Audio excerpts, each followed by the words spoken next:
All right, moving on to the White House. A key feature of this second Trump era is chaos. Some of it is a symptom of an impulsive and erratic leader, but some of it, much of it really is strategic.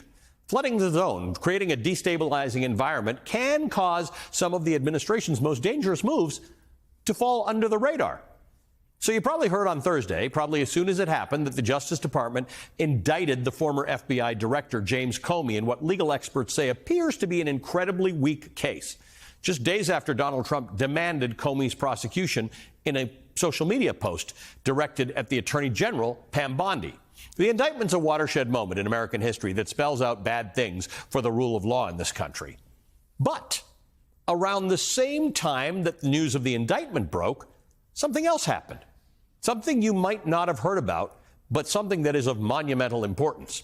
On Thursday, Donald Trump signed the new National Security Presidential Memorandum Number 7, NSPM 7 for short. I assume you didn't read it, nor have you read NSPMs 1 through 6.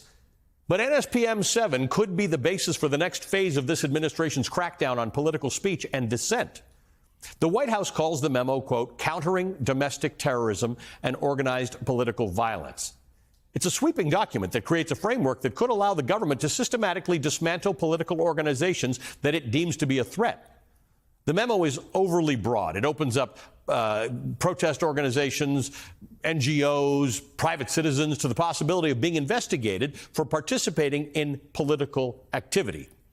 The memo grants the Attorney General wide latitude to designate which groups could be deemed a domestic terrorist organization. It empowers several agencies, including the IRS and the Treasury Department, to investigate people who are affiliated with those groups.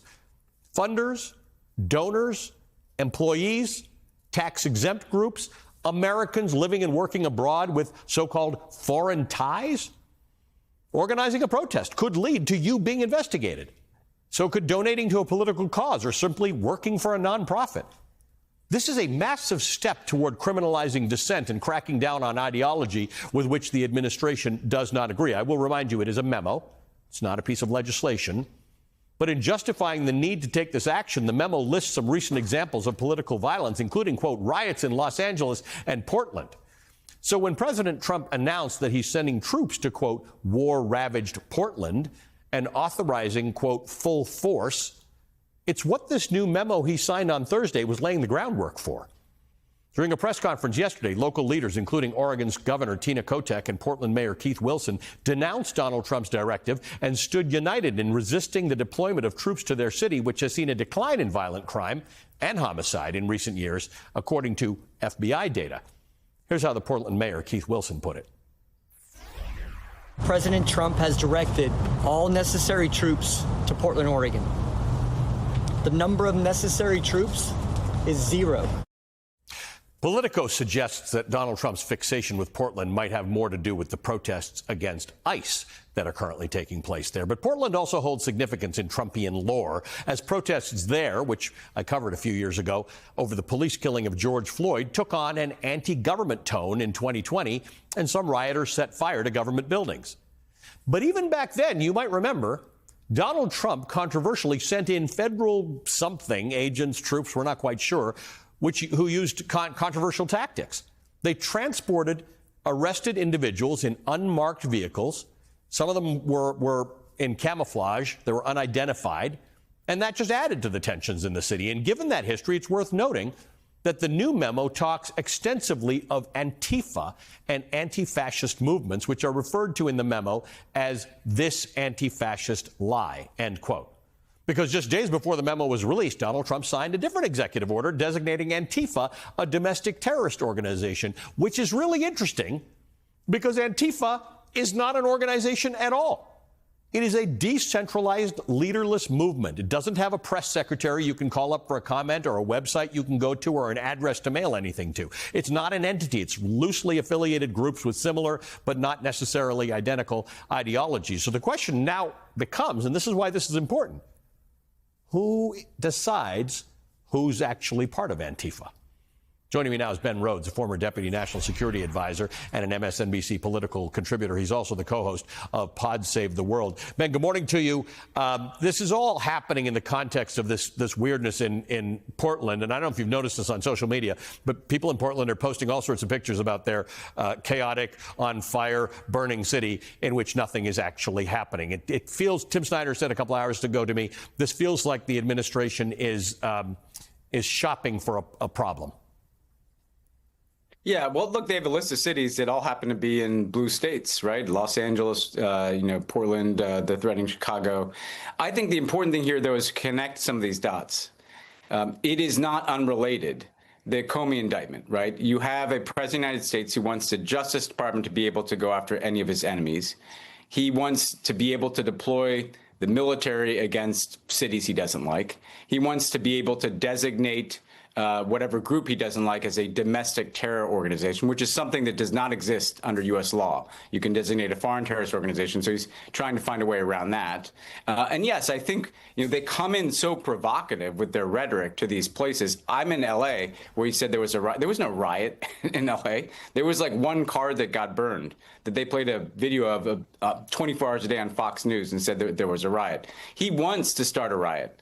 So that he can kind of perpetuate this, dystopian vision he's casting to people that consume only right-wing media in this country, that the military is needed in the streets. And that's the thing that ultimately scares me the most, Ali, is that the combination of the weaponization of the justice system and the politicization of the military is how you get a real autocracy in this country. Right. And the reason, you're right, you have to connect all the dots on this one. As you just brought up, there is not a mechanism to formally charge someone as a domestic terrorist. The U.S. hasn't had that in the past.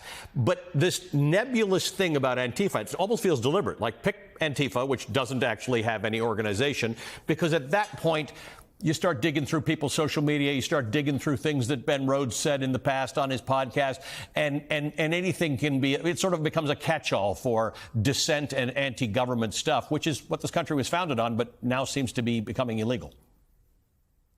Well, that's right. I mean, I guess if they go after people who are against fascism, that's a pretty large pool of people. But I think if you want to dig a little deeper, you also had the report in the last couple of days that he's kind of directed, the Justice Department has directed people to investigate or go after these Soros Open Society foundations, right, which funds a lot of different groups who do a lot of wonderful work, not just supporting democracy, but supporting immigrants or supporting equity.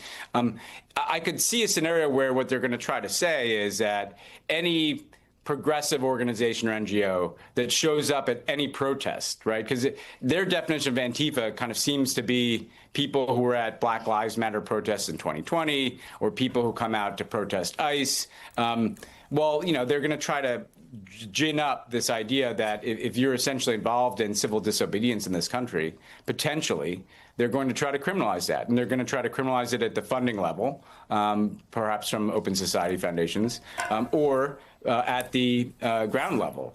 And that is literally the bedrock of what this country is. I mean, if you cannot exercise freedom of speech, if you cannot exercise freedom of assembly, then we are not the United States of America that we have been for the last 250 years anymore. And yet the stuff in this memo mimics what we have seen with reports of people who come back in this country after traveling overseas, getting their phones checked for what they posted on social media, the arrest of students on campuses, right?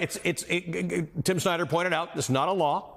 But it's pretty specific. In fact, I want to read a piece of it from Section 2A in this memo. It said the National Joint Terrorism Task Force and its local offices collectively shall coordinate and supervise a comprehensive national strategy to investigate, prosecute, and disrupt entities and individuals engaged in acts of political violence and intimidation designed to suppress lawful political activity or obstruct the rule of law. Now, look, I get it. The violent stuff is very, very clear. Nobody is countenancing any of that stuff. But it does seem to be this catch-all of if you are doing things the government doesn't like and you have ever done or said anything the government doesn't like, this now falls into a different category. You're not simply a critic or an opponent of the government. You're a danger.